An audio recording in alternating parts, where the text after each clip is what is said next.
Because that was the precursor to this. I was like, well, when does Charlie huff the paint when I was watching this to refresh? Mm-hmm. And it was in that episode. Yeah. And the Dayman costume comes from that. Comes from Electric Dream Machine, I believe was the name of the group.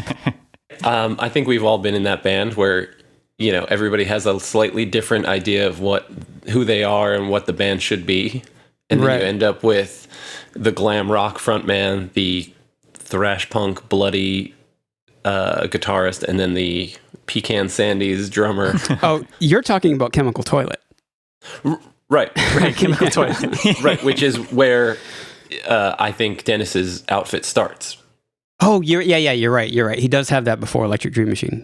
Yeah, because they're all three completely different characters. The Pecan Sandies, it's sexual. The Pecan Sandies. Isn't that a cookie? Yeah, it's a cookie, but it's got another meaning. What's the other meaning? What? Other than a cookie, what's the other meaning? It's a sexual meaning. Wild card, bitches! Yeah!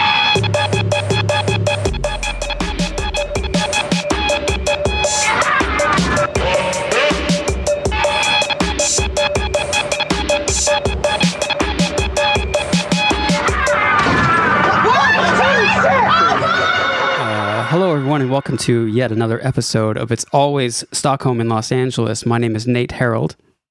I'm joined by my co-host, Will Noon, and we have a very special guest today, Mr. Andrew Dost. Andrew, thank you so much for being here. Thanks for having me. Today we are talking about Season 4, Episode 13, The Nightman Cometh, directed by Matt Shackman, written by Charlie Day, Glenn Howerton, and Rob McElhenney. Big three.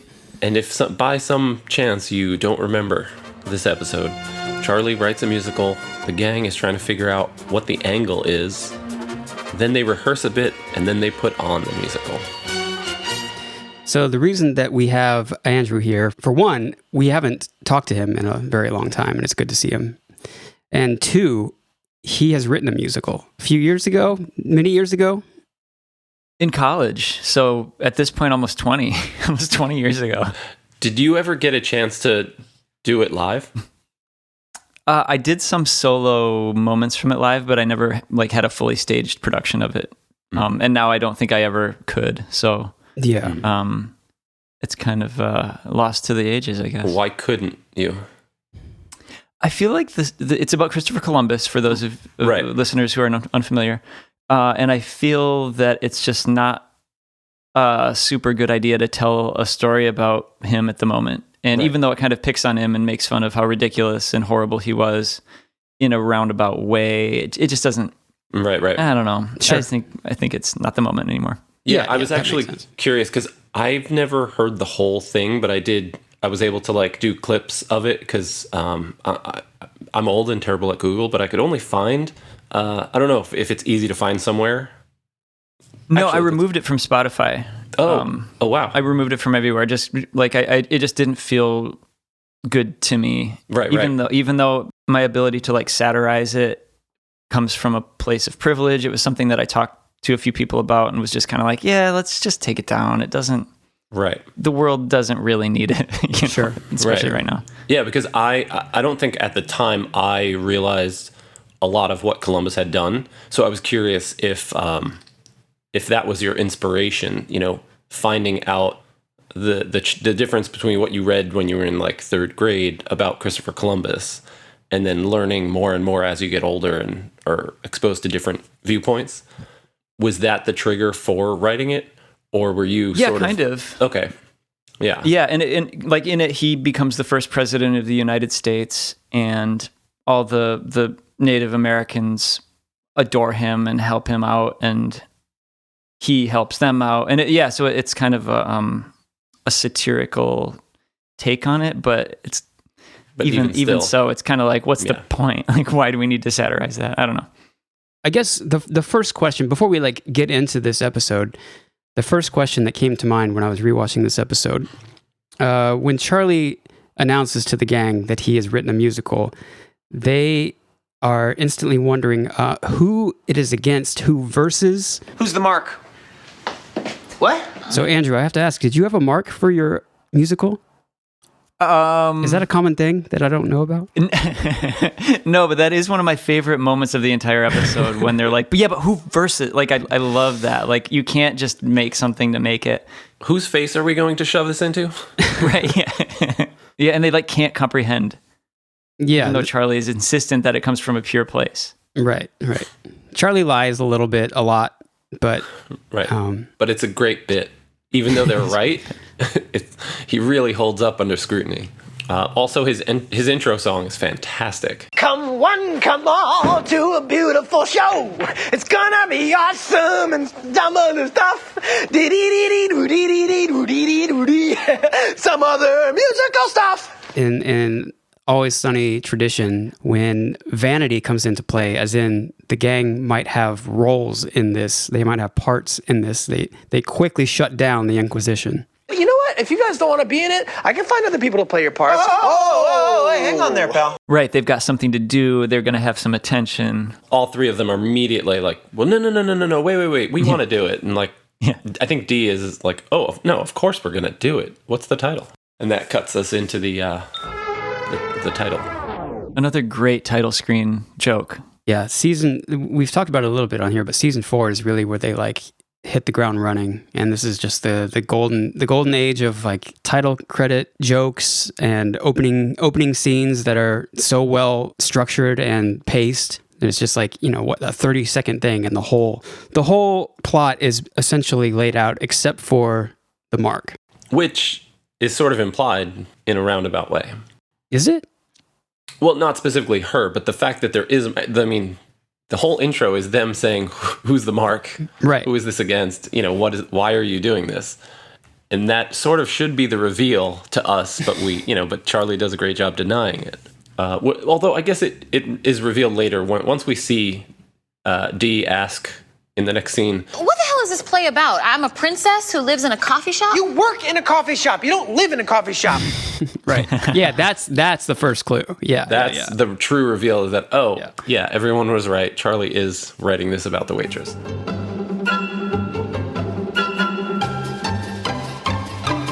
The first scene after the credits, I like how Charlie has enthusiasm when he's telling them about the local theater that Artemis has got for them. By the way, great to see Artemis. Love Artemis. Maybe a little underutilized in this episode, but... Very, very. She has a couple great facial expressions, though, which she makes the most of her time on screen, for sure. Absolutely. But yeah, Charlie is like super enthusiastic and happy. And I feel the magic. Do you feel the magic? Here we go. That lasts for like a minute, maybe less than a minute, until the gang starts like prodding him and... testing his patience, and there's a great divvying up of the parts. This is the most true scene that I've ever seen, like canon-wise. Imagine this gang trying to get them to do a musical. It's so frustrating for Charlie immediately, and that's one of my favorite parts, is how real it gets when instantly, like you were saying with the parts, Mac is immediately like, okay, great, I have 2 parts, and then 10 seconds later, he's like, nope, changing my part. I've changed my mind. I'm playing the Nightman. Changing his part and also like rewriting his part, because he has to wear cat eyes and do karate. Right, which Charlie has to check with Artemis because she rewrote his script. Frank, this is the first scene with Frank in this episode. He has a great initial line about wanting to do it naked because it's in the 70s. I really can't see Frank Reynolds being involved in the theater, but... I think he was maybe jealous of that. Oh, I see.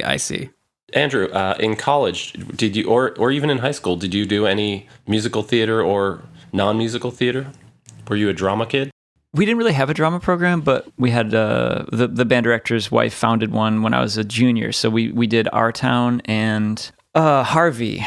No musicals though. I would have loved to do musicals someday. Someday I want to be in. I think Hair is like the original kind of nude musical to which Frank is referring. And it's one of my favorites. So there was no nudity in your high school drama? No, boy, what a high school that would be. No. Which I guess brings us to the talk of how the pedophilia role in this thing. It's very kind of intense. It is very intense.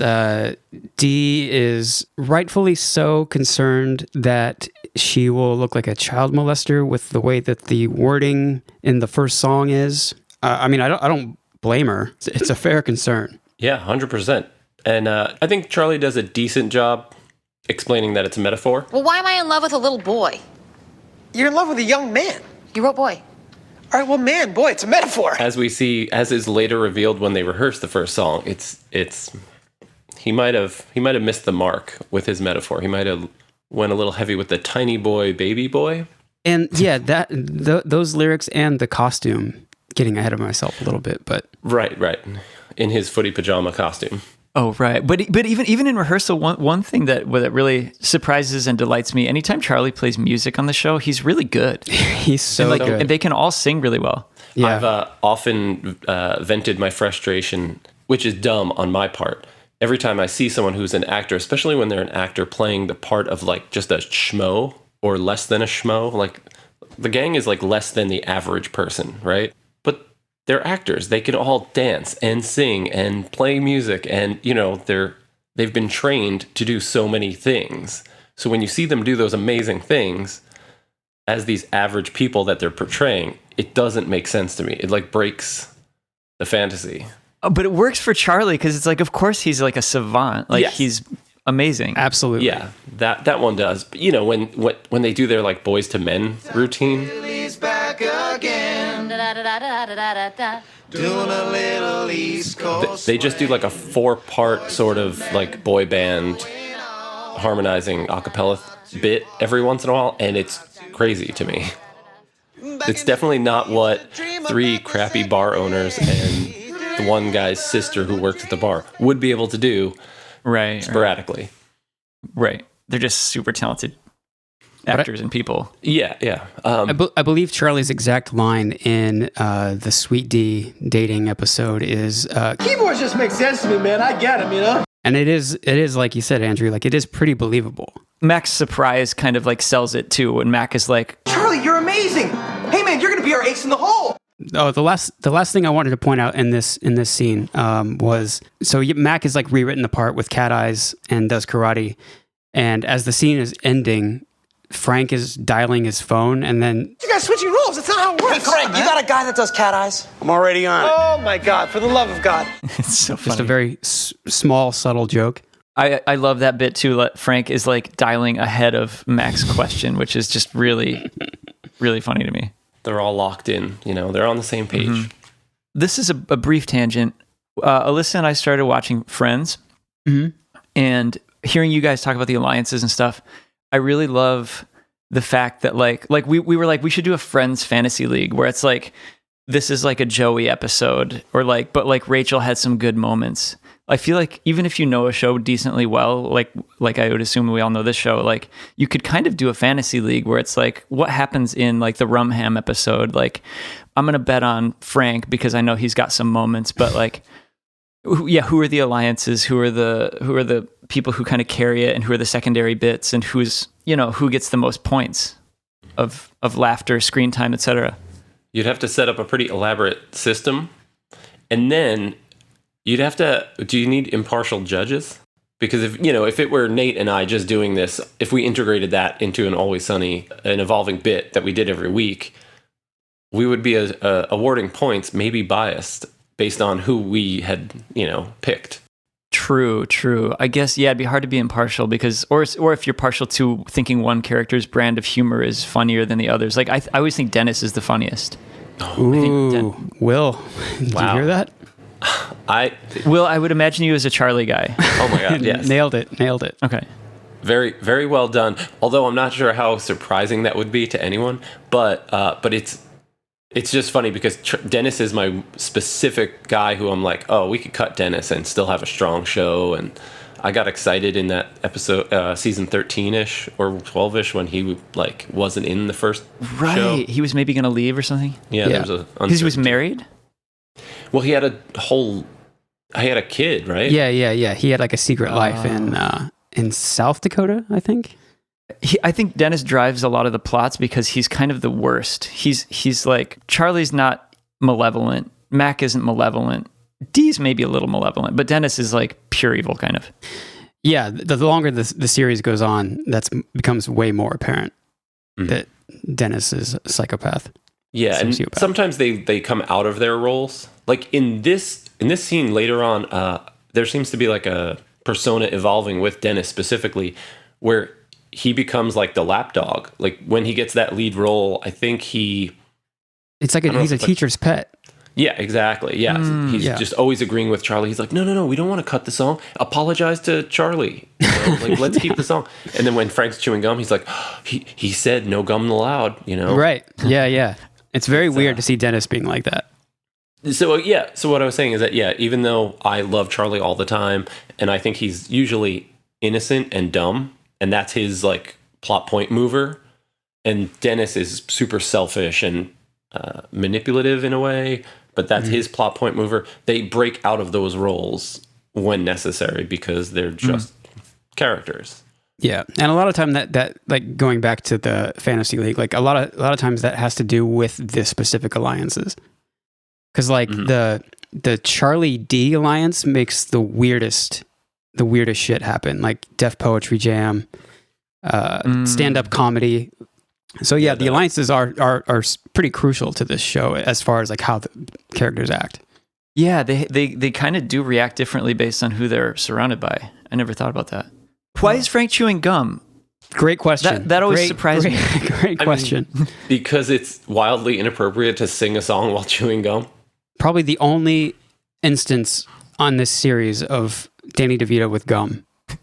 But I mean, we have to see Dennis as the lapdog, and we have to see Charlie as the like fed up drama teacher or director, getting raised I guess. up to different levels.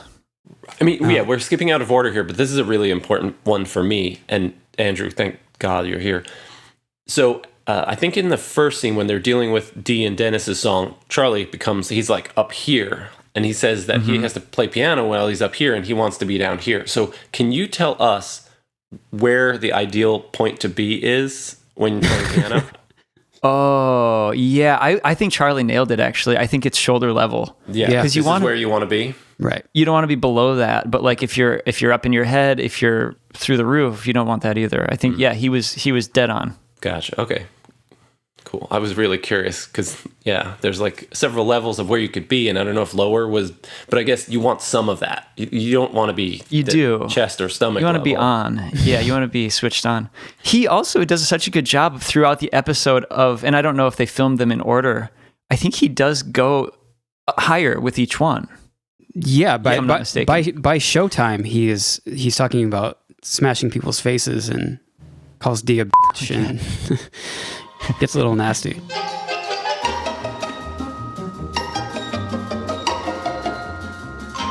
I just wanted to briefly touch on the Charlie and Dee interaction with the controversy of the song and whether or not they're going to perform it.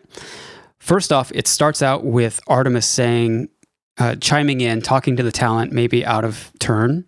Yeah. Which is very funny that Charlie has this hierarchy. What if it's just a sexually charged embrace? Okay, Artemis, please don't talk to the talent. Which is a great idea. You wouldn't have to deal with it if Mac and Dennis hadn't switched roles. I mean, that's why he wrote it like that, right? But specifically, I want to talk about Charlie steamrolling Dee. Oh, the rant?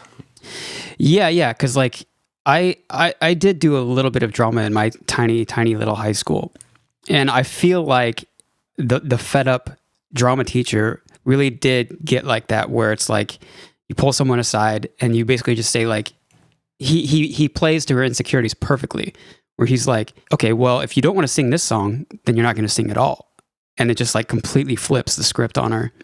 And he comes in soft. Yeah, exactly. Yeah. Okay, Dee, the song is history. Thank you, Charlie. I appreciate that because I was uncomfortable. Yeah, I bet. What are we going to sing instead? What should I sing? What's on the back there? It's the same song. And what's on the very, very back page? Nothing. Then that's what you'll be singing. He comes. I love how he sells it. Yeah, and he goes through that, like you said, he comes in soft, sort of sarcastically, kind of being a dick, but, unbeknownst to her. And by the end, when he gets to song or no song, it's so good. His ramp up. It makes me think that obviously all of these actors did drama probably when they were in high school and college or whatever, because he says like Little Miss all that. Like it seems like that's pulled from some real experience. How he just breaks her down so fast. I love that moment for both of them, and I'm also remembering now Dennis being at the table. Mm-hmm. I'm wondering, like, what's the back? Did Artemis bring the food? How did the food get there? It's a great question because it is like a very clean, nice setup. It seems out of place. Yeah, I kind of want to like zoom in on some, like, see what's on that table. I tried to. I mean, I didn't zoom in or pause it even, but I did think that because there's no point at which I could notice a specific spread. And yeah, I was curious if it was just like if it were implied or if it were like a really good spread. I love it, and of course there has to be a spread for there to be a 5, but also like it doesn't seem like the kind of thing they would do for each other. Like I can't imagine Charlie being like, all right, I need to put together a good spread for my talent or whatever. Best case scenario, when he first had optimism for the first minute of this rehearsal, you could see that version of Charlie being like, maybe my friends should have some snacks so they can take 5s. But I mean, by the second minute of this, he's over it. Right. Well, I think it could be Charlie or Artemis as like a function of like, oh, I'll get you to the theater, I'll do this. But I think Charlie's trying to do this for real. You know, this is his like big shot. So I could see him being like, oh, I could also see the spread being insane because if he did, it would be a lot of cheese. A lot of cheese, a lot of eggs, maybe some glue. Hard-boiled eggs, glue, and cheese. Yeah, that's perfect. I suppose we have to touch on it. This is another scene that kind of reminds me of Big Sunny moment as far as like longevity and being in memes and being something that people talk about. But Frank saying boy's soul, boy's hole, that scene. I mean, at this point now, it's like there's not much to say about it because, I don't know, maybe it's overused or overemphasized, but I guess that is sort of important. I agree. And this is one of 2 points at which I wish I could see it for the first time again. Because I think when you see this, the boys' hole scene, I think it's so good when they keep doing it, and Danny DeVito, Frank's character, can't get it. Yeah. But after I've seen it so many times, it doesn't quite have the same impact. I think the best part of it is Charlie's face the first time he says it. He's got a very confused look on his face, like, is that right? And then he checks with Artemis. Yeah, but I think that same moment, he's enjoying the fact that Frank's doing a decent job otherwise. Like, I think he's like excited about how it's going thus far. And then it's just that one moment where he's like confused and not sure if he said it right. Yeah, the line I had written down there was, he says, Not bad. Good rhythm. Love the enthusiasm. I feel like you're saying boy's hole, and it's clearly soul. And I know, Artemis, you did write soul, right? I did write soul. So it's boy's soul. It's almost perfect. Andrew, this is a weird question. I'm going to ask you about Nate. Do you know much about Nate's upbringing? Small town Kansas. Mm-hmm. That's it. Farm life. Mount Sunflower. So I just want to go back, if you guys will both indulge me. Nate, would you mind telling us more about your high school drama experience? Because it just struck me, your graduating class was what size? 6. Okay. So, yeah. So I'm assuming your total school was like 30 people or so. Yeah, I think the high school, like when I graduated high school, it was like 30, 32 people, something like that. So can you just, I don't want to divert too much, but I feel like if you could just give us like a 2 to 3 minute explanation of how that works and what it looks like, that would be awesome. It's quite simple. So a lot of the extracurricular activities, everyone did them. It was, I mean, I didn't play football past like junior high, but it was expected. Almost everyone played every sport. A good majority of people were in band. Almost everyone was in choir. And so the plays that we put on, I'm pretty sure, it's been a long time now, but I'm pretty sure that it was most of the school, or the high school, I should say. Right.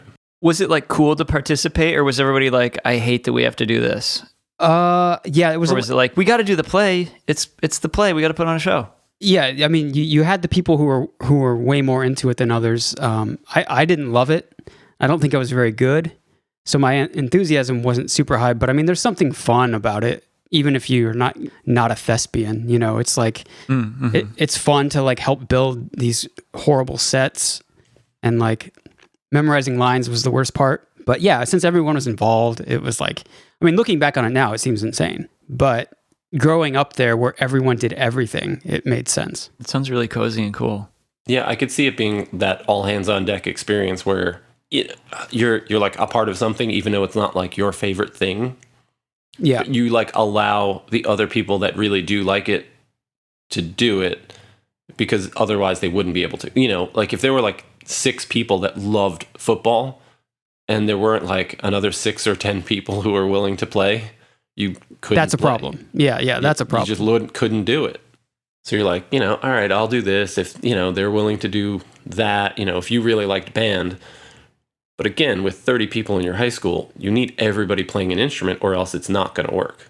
We did combine schools for the last 2 years I was in high school for football, which then meant that our bands played together.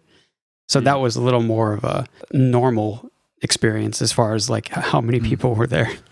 Right. But I played electric bass in high school and like in the marching band, so I didn't have to march. I just stood there because I had a cable. That was nice. That was a nice little vacation.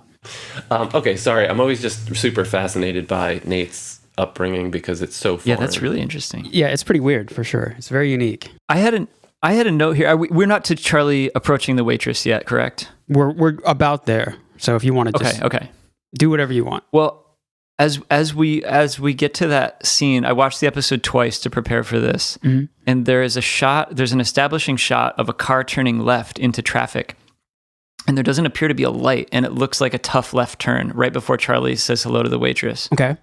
And it is stressful to see, and I don't know if it's just a generic establishing shot or if it's supposed to be symbolic of like this impossible left turn. Well, we have a Philly expert among us. Well, yeah, now I wish I had done it. But so you're saying you think they make a left turn into oncoming traffic? It's a car like there's like 3 lanes of traffic oncoming and then a car with its left blinker on stopped waiting to turn. And it doesn't appear to be at a light. It just looks like a really difficult left turn. Right. I think is there any chance that that's one of those like classic establishing shots where you get like a very long perspective? I think it's fairly long. I think that's probably Broad Street, and it probably looks north towards the Capitol. I don't know. I think they do that a lot. I think it might. Okay. Yeah. They either have like random South Philly corners, like 4th and Passyunk, where it's like it just looks like brick buildings, or they have this like pretty big cityscape sort of thing. Now I see what this you're saying. Is pretty tight. I was wondering if it's symbolic of like Charlie's futile pursuit of the waitress. And you can never turn. The traffic is just never going to open up. Right. Damn, man. That's a great observation. Yeah. I'd like to think that the great Matt Shackman, the director of this episode, did that for a reason. Yeah. It's very, they're smart people. I feel like there's a lot of hidden stuff that I wouldn't have caught that on the first viewing. And I guess I've probably seen that episode like 4 times now. So yeah. Who knows? Speaking of smart people and a funny show, Charlie, first of all, Charlie jumps out backwards. Oh my God! Hey, you scared me. I'm sorry. Which is amazing from behind the car. But I was like, this looks like the exact same place where Sweet D accosted the waitress in Hoop Hoop the Bed just a few episodes ago. So I watched them back to back, and it is the exact same spot. Hey, girlfriends! God, you scared me. Did I? My bad. Right. And what episode is after Hoop Hoops the Bed, which was supposed to be before it? Oh, right. Because Dee gets Charlie's stalking notebook. Right. And that is why I think Dee knows where to find the waitress and accost her. Mm-hmm. And obviously Charlie is the one who, found that information to begin with. So he knows that is her, as Charlie likes to call it, her walking place. I love that line. What are you doing walking here? Is this one of your walking places? And yeah, I think the jumping out from behind the car backwards sells his bit about the $100 bill that he lost. Yeah.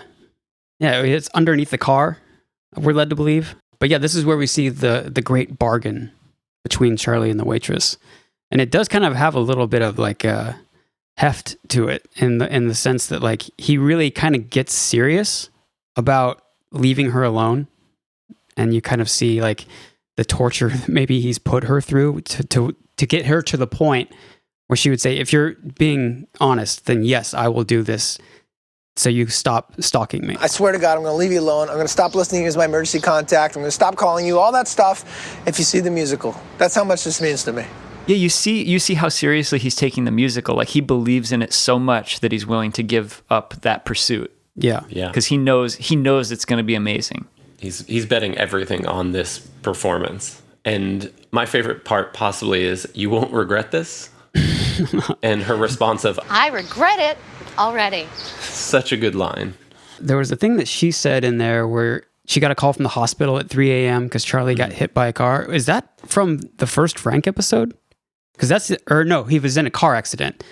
But there's no episode that I can think of where Charlie was in a car accident, but there was an episode where he got hit by a car. Right. So I was just wondering if that was the same. I don't think so. For some reason, I thought it was a fake, Oh, yeah, could have been. like false alarm kind of fake thing, just to see if she would do it.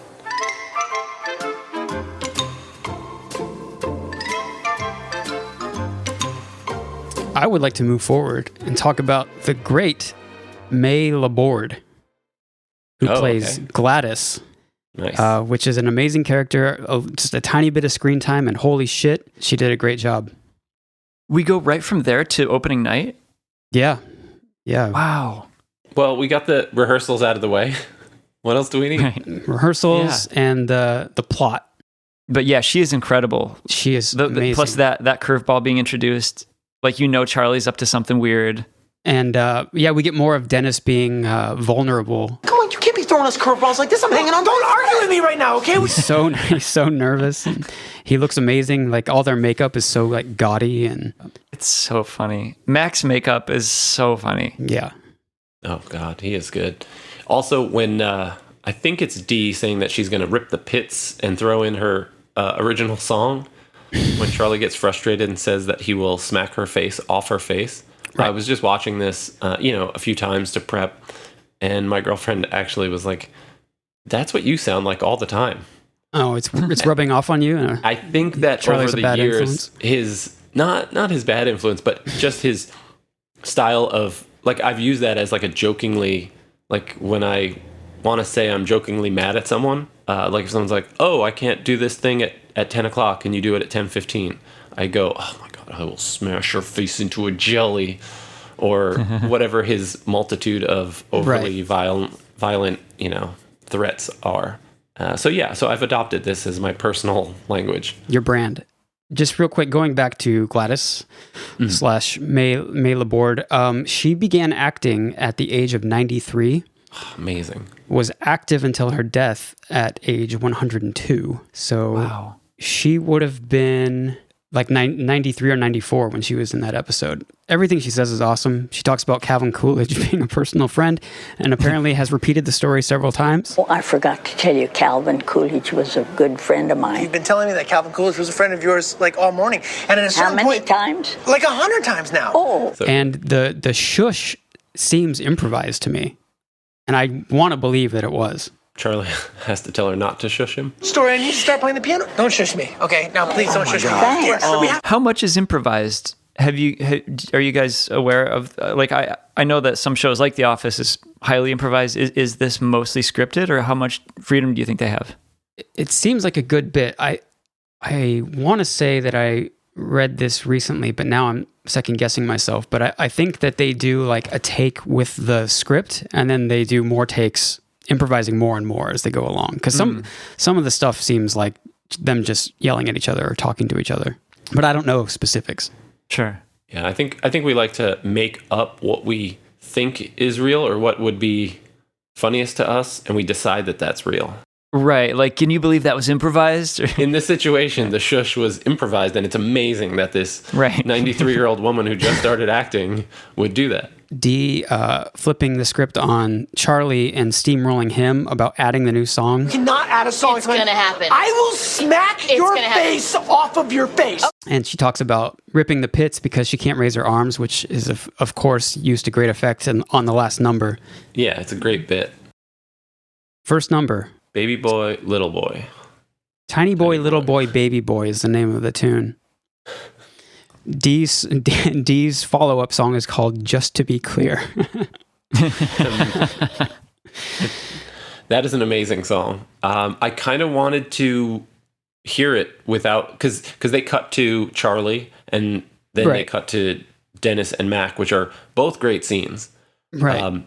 But I kind of want to hear it full on, uninterrupted. Just to be clear, I did not write that song and have never had sex with a child, just to be clear. Yeah, speaking of these actors being very talented in other places besides acting, like her voice, even though she's just like singing with no musical accompaniment of any kind, she has a pretty great voice. After the show. She really does. She's got a nice vibrato. She's so funny. She is. She's one of the best. Does anyone know what Charlie is holding when they cut away to him? He's holding something that has like handles. Like, there's two handles and a longer center rod going down. It looks like a dynamite thing. Yeah, it looks like a stick or a Looney Tunes, like like the handle to something. I guess if I were in musical theater, or if any of us were like entrenched in that world, we might know. But it's so confusing to me. Okay, well, my first thought was, is it something to do with the curtains? But those are usually ropes. rope. Yeah. And we know that he has some sort of a structure built for the last number of the musical. Was he holding something with that? Maybe? I don't know. I think it's too vague. Yeah, it is. But anyway, I just had a question in case someone was like, oh, yes, I've been on set and I know that is a blah. But yeah. I think someone earlier mentioned the Max makeup, and we get like a really, really great shot, the other cutaway to Dennis and Mac during this song, where Mac is really invoking the spirit of Luther, his father. You see him staring wide-eyed, no blink, and he has the crazy cat makeup. Not quite, he doesn't have the cat eyes in yet, but he really does look like his father. Yeah, yeah. Well, speaking of that, I have a small tangent about that.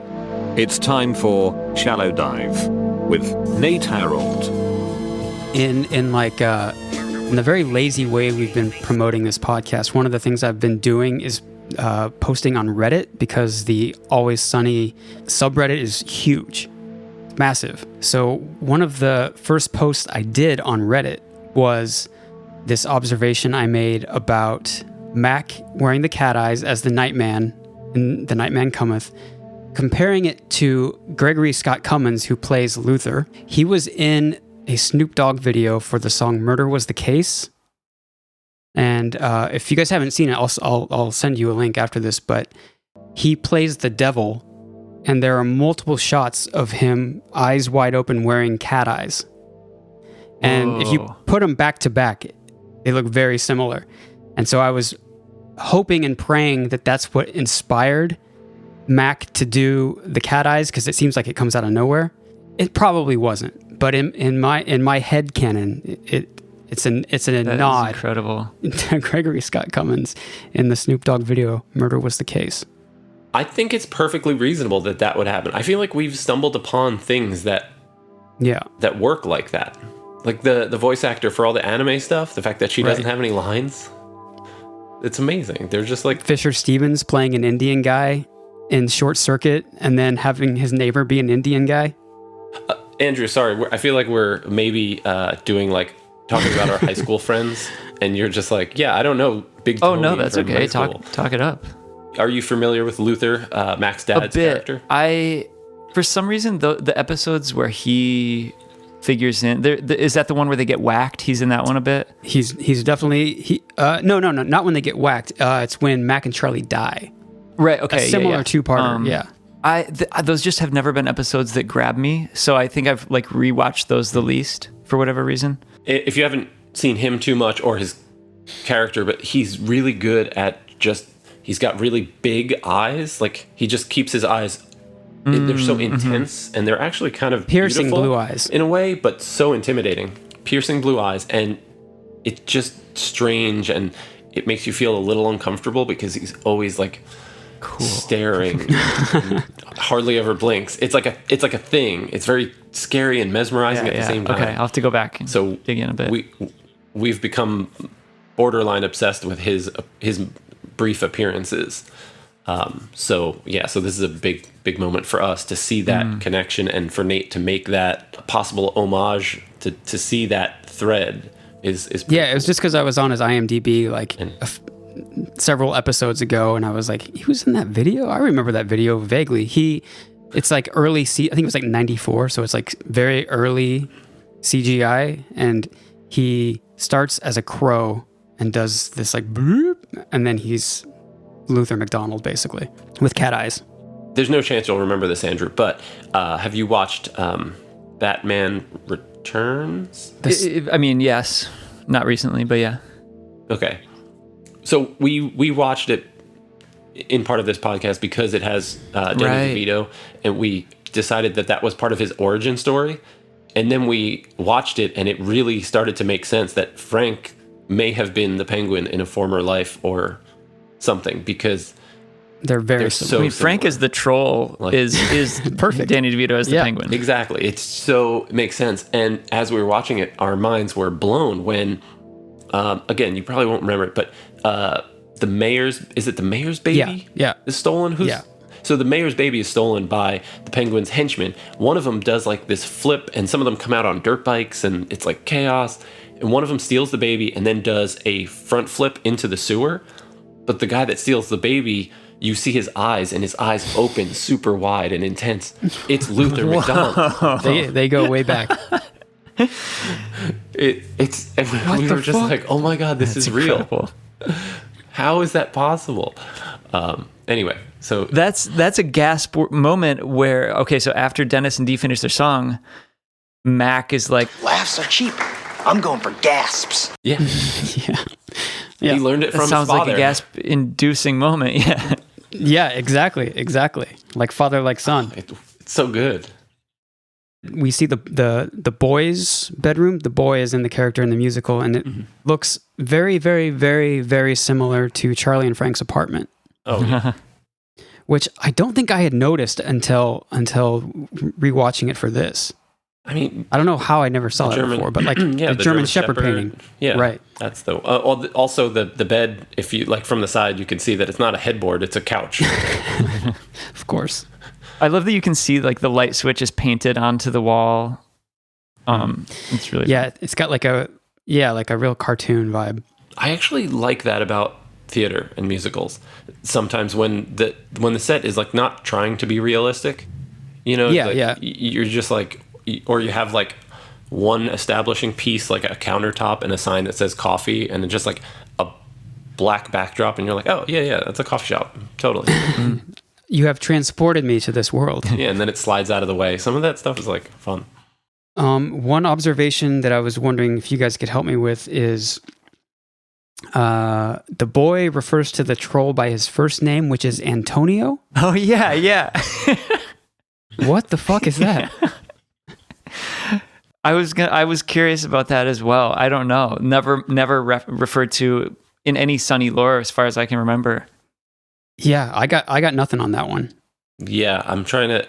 So if we think of this as what it is, which is, Charlie's story, who is Antonio?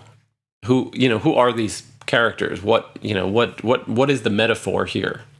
We'll never know.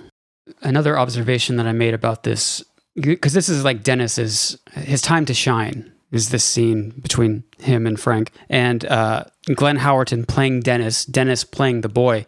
He's a really bad actor. Dennis is a very bad actor, but Glenn Howerton is an amazing actor.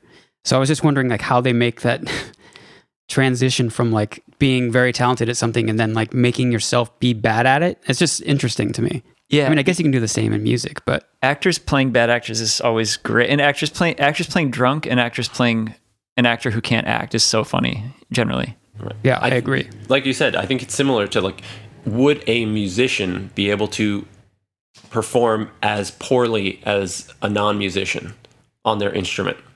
Right. Could you do the thing like, Andrew, if you sat down on a piano, do you think you could play a believable gibberish, someone not knowing how to play, as someone who didn't know how to play? Yes, I think I could, but I'll bet it would still sound like, I don't think I could play like gibberish, but I don't know that I could play like Mary Had a Little Lamb as if I didn't. No, I guess I could. Some. It's pretty easy to play piano poorly, actually. You just have. It has to be believable, which I think is the key here, and he makes it believable. He makes it look like community theater. He really sells That's the thing. Yeah, I don't think that I could. And this isn't to say that I'm so good at drums. I just don't think that I would be able to convince another drummer that I didn't know how to play drums if I played gibberish, as much as someone who didn't play would just sit down and play. Like, that's my new idea for a game show. Oh, who doesn't play? The best person in the world, and then you have the worst person in various fields, like a professional basketball player, I guess, that somehow no one knows. And they like do a free throw, and then someone who doesn't play, and then you have to pick which one is the professional. I love this. Yeah, I'm into that. Workshop it out. Yeah, and then the money goes to either charity if the professional wins, but the person who isn't professional gets the money. And Ben Stein has to pay them. Yeah. The mysteriously rich Ben Stein. Brief aside here. After watching the Origin in the Sweet D episode, Dennis wrote half of the Dayman song. And I don't know if we're going to get there discussion-wise, but I wanted to mention that like You might say it's the hook. Right, yeah. Right. So, and yeah, it seems like Dennis wrote all like the response to this, to like the call and response. It was kind of like Charlie was writing it and he would sing and then Dennis would reply and fill in that gap. So do you think they sat down? And if so, what do you think their writing split was? Shit. Well, Charlie's going to have the majority because he invented the characters. Right. So would you say 80-20? So he had he wrote the music plus the characters and the concept. Oh. Mm-hmm. Dennis was really just helping out with top line, right? Right, but it's a pretty big part of it.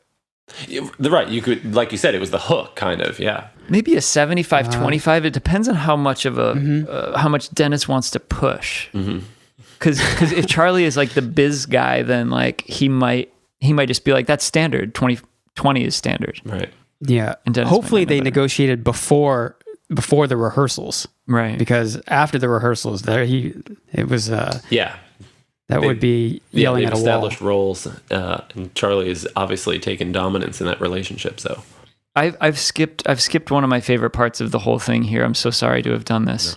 No. When Mac and Dennis are on stage, after Dennis has like freed himself from the shackles, he says, "The boy is gone." To which Mac replies, "You can't tell me what to do." I didn't tell you what to do. You're skipping a line, dude. You can't tell me what to do. Still skipping the same line. Yes, that's such an amazing scene. And he's like pointing at someone in the front row. And then just does the same thing again. When Dennis tries to get him back on track. He actually does it with a different like phrasing, like with a different timing, but it's the same line. You're skipping the same line. It's amazing. That whole interaction between those two is amazing. In particular, Mac yelling body bag on the last punch that gets blocked. Oh my God, that killed me. So I think that might be a reference, and it doesn't come up. I watched some deleted scenes and behind the scenes videos. I don't know if you guys have seen any of those, but the Nightman had his own song. People are born skinny. I think it's called "It's Nature, Shit Happens," and it was all about how evil people just exist, so you have to deal with it. And it referenced like Hitler and maybe Pol Pot or something, and there was mild racism. It was kind of sketchy. So also Mac isn't the best of musical theater performers, so there are two reasons why it might have gotten the cut from the real show. But at the end of his thing, he went Cobra Kai. Cobra Kai. So I think there's a whole put him in a body bag. Whole Karate Kid theme happening that we didn't really get because one or two of the references were cut. Well, the body bag line makes way more sense with the Cobra Kai. Right. Yeah. And then how sick I was really impressed, like how well they did the beating heart thing. Yep. Like a Mortal Kombat fatality, and then the dum dum. Oh, it's synced to the music. Yeah. It's so good. I was just gonna say that he actually does it in reverse. He doesn't squeeze it on the hits. He actually squeezes it and then releases it on the. So it's the I don't know if that makes any sense, and it's Yeah, not going totally. to translate in a podcast. You're saying it's accurate. Well, I don't know how a heart beats, Okay. so it might be backwards, but it was the opposite of what I would have expected, and I thought that was really interesting. Also, he's doing the mouth noise, but then they sync up the piano also with it. Sorry, Andrew, you were saying? I was just going to say that I was impressed by Mac being willing to lose a fight, because that to me seems out of character for him. He wants to be the protector, the victor, the strongest and fastest, whatever, and he actually goes with his character. He goes with the script in that way. That's a great point. We know he's the cooler. He's the bouncer. He cultivates a certain type of atmosphere through fear and intimidation, and he allows himself to get his heart ripped out. Yeah, and like be overpowered, and Yeah, it from his perspective, it's just not believable that someone with his karate prowess would get taken down by the boy turned man. The fight choreography when they were doing the like ha ha ha, that was pretty cool. I know it's nothing, but it looked pretty cool. It seems like that's maybe what they spent the most time on in prepping for the show. Yeah, I don't know how to reconcile Mac's loss, but I would say he had to do it for the script, for the greater good. Made the sacrifice. And I guess he does get to rise from the dead to sing Dayman. So I guess there's a little consolation in that, but it is a very good point. Similar to the choreography when Dee comes out to acknowledge Dayman's success and victory, Dennis does this thing where he does 2 punches and then throws the heart off stage.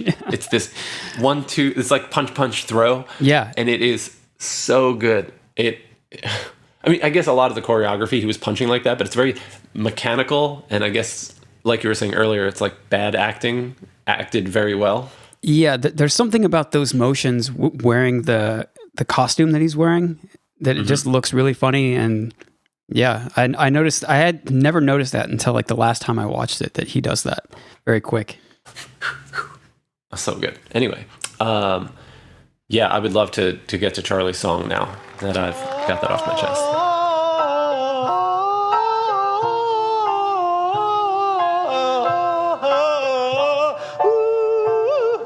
I was trying to think of what the influence was for that song. To me, it sounds a little bit, not exactly, but a little bit like a Wings era Paul McCartney chord progression.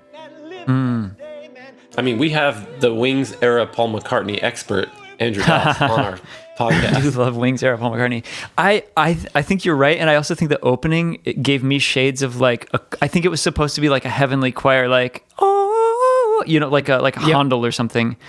But with Charlie's voice, it's just so funny to hear him just noodling like that, like switching from falsetto to head voice, a little clumsily, but. The part that made me think of Wings era Paul McCartney was the Well, come on stage and join me in this thing called matrimony. oh yeah, that little riff part. I looked up the lyrics because I wasn't sure what he was saying after that. So it's, will you come on stage and join me in this thing called matrimony? Please say yes and do not bone me. Please just marry me. Never knew that was what he was saying until today. I heard that pretty loud and clear, but I also at some point did read the lyrics, but I'm pretty sure I knew that prior. There's a couple of good moments. Earlier, he also says, if you marry men, I'm not sure. Like, he basically just has to tag or rhyme, I guess, man. He's using man a lot. So if you want to marry men, will you marry me? Okay. Holy shit, that's amazing. Yeah, it's like basically checking to see, like, hey, if you're going to marry any man, like, or any men, like, why not me? Right. Yeah, that's really good. But that one was quicker, so I didn't catch that one until just this last watch through. But is this before or after they sing together? This is after, right? This is post Nightman song? Yeah, exactly. Yeah, this is the big Dayman chorus kind of happens, and everyone assumes that would be the end of the show, but then Charlie comes in with a pretty serious rig. Yeah, the seems sun like with a lot of work seat on it, and yeah. So Artemis must have helped with that. Oh, he must have had like a whole crew. Right, yeah. Well, I was thinking about this today, that the first time we ever see Artemis on the series is her and Dee maybe in a community theater doing lines for Coyote Ugly. So I think we're led to believe that she has the experience and the ability to like run a show. Gotcha. Because we also see her in the beauty pageant episode, and she's like the producer of that show also. So I guess that's something she does. Yeah, when Dee and her do the street performance for Jack the Ripper, like she is very much in the theater world, acting world. Yeah, that's her thing. He proposes to the waitress through the song. She obviously says no. The way that it goes from there is just so brutal. The waitress is like, Really, Charlie, will I marry you? No, I will not. I will never marry you. and then he has to tell the audience that the show is over. That's it. You can go home. It's over. Well, we're gonna do a vow. Hold on. Yeah. If you want. And like no one's clapping. Oh my God. It's kind of sad. Very. It's sad, and you also see like sort of the how messed up and toxic Charlie can be when he's like, well, I didn't sign anything, so see you tomorrow. Yeah, that's pretty ugly for sure. And like also not surprising for a character from this show. As you said earlier, his pledge or his commitment, his offer seems genuine at the time. It really does seem like he breaks down and says, you know what, fine, I'll do it. I'll leave you alone if you come see the musical. But I guess the sober light of fake mourning with his sunrise. With his rosy cheeks and yellow suit. Yeah. His Frank's Little Cuties makeup. Yeah. Yeah, and that's the end of the episode. I know they did this show for real. They did a live version of it in 2009. I've seen some videos of it, but it was pretty annoying to watch because the crowd is so rowdy and like loud. Yeah. Did they stretch it out into like a full show? Yeah, I think so. I should have watched it. Sorry, the dog's going nuts. I should have watched it before we did this, but I think some of the songs are longer. Like I know Charlie's song because there's like when I looked up the lyrics, it was version from the show and then version from the live show, which was way longer. And I know that Danny DeVito's real wife, Rhea Perlman, played Gladys. Yeah. Oh, wow. Which is pretty cute. That's amazing. Yeah, them as a couple is just amazing. Oh, did you guys see? I think I talked to Will about this, that Danny DeVito got his verified badge taken away on Twitter last week for expressing solidarity with the Nabisco strike. They took his verified? That's so strange. For like 6 hours or something. They gave it back. Yeah, everyone freaked out. But yeah, they claimed that it was like, he violated the terms of service by posting about the Nabisco strike. And yeah, the reaction was pretty swift and overwhelming. So they gave it back real quick. What a world. That is quite right, my man. Well, I guess with that, this is the end of the episode. Thank you, Andrew, so much for coming on and dealing with an awkward Zoom call. They're the worst. Thanks for having me. They're the worst. I'm sorry. Thanks for having me. I love this show and miss you guys. I miss you too, man. All right, guys. Well, it was really fun, and I'll see you all on the flip side. Yeah, peace out.